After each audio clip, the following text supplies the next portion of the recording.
And the 3 universities that were picked next week, can you explain the criteria of why the universities of I would just point North you to Carolina, what's, Colorado, and Iowa were picked? I would just point you to what the Secretary said, and I guess we can go back to the conversation. How many, you would know probably quicker than anybody else in this room, what was the margin of in Iowa in 2008?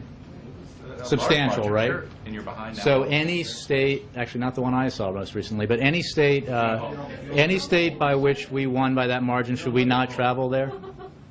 What's, I guess what I would ask is not the University of Texas. Great Marshall, universities, great, University of California. great parts of the country. Also, as you know, Chuck, let me just finish. As you know, Chuck, there are a lot of things that go into decisions about travel. It is obviously easier to travel only half the country than the entire length of the country. I would point out, as I did yesterday, that the President was recently delivering remarks in Oklahoma. And while hope springs eternal, I am not prepared at this moment to call that a battleground state. He gave a major speech late last year. I misspoke. I said Nebraska yesterday. It was Kansas, as you know. Again, in either case, not although Nebraska apparently, there was the Omaha bifurcation in 2008, generally not viewed as up for grabs. Generally not perceived to be up for grabs. But Kansas, are you giving us Kansas? No. Is it in your battleground list? No, but in all seriousness, all of his travel next week is to 3 battleground states, or all official visits.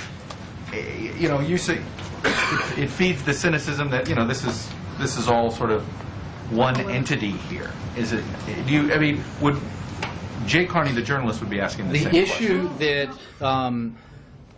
The issue that this concerns, the President's trip next week, education, is, as Secretary Duncan, who made clear he does not give a rip about politics, does not believe that education should be a political or partisan issue, and largely unnoted by NBC and other major outlets represented in this room, has not, by and large, been a partisan issue in this administration, is what the President's going to be talking about. And the unbelievably important reality that on July 1st, rates for student loans are going to double if we don't take action. That is a policy issue that will matter greatly to the students of the very large universities the President will be visiting. There is, to suggest, again, it is simply not something we accept that the President should not be able to travel all around the country, should not be able to travel to talk about his agenda with the American people that he represents. And if you took seriously all the maps that show states that are battleground states and therefore would be somehow inappropriate for an incumbent president to visit in a re-election year, he would be severely restricting his ability to go to big parts of the country. So, I'm just going to give you guys this answer because it's it's a fact. And I would point, Jake and I were talking about this yesterday when this story first came out. Wall Street Journal ran this great graphic about how President Obama had traveled to more battleground states at this stage in the re-election cycle than his predecessor. But what they left out was that they did not consider in 2004 Virginia to be a battleground state.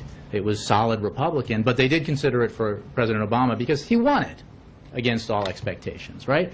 And as you know, Chuck, you've been around long enough, every president goes to Virginia all the time because it's an easy way to get out of Washington and get beyond the Beltway and get out into the country. So, there's a lot of ways to make a lot more out of this than there is. There's no campaign events in North Carolina, Colorado, Iowa next week? I don't have the full schedule, but these are official events that where he's going to talk about the student loan issues.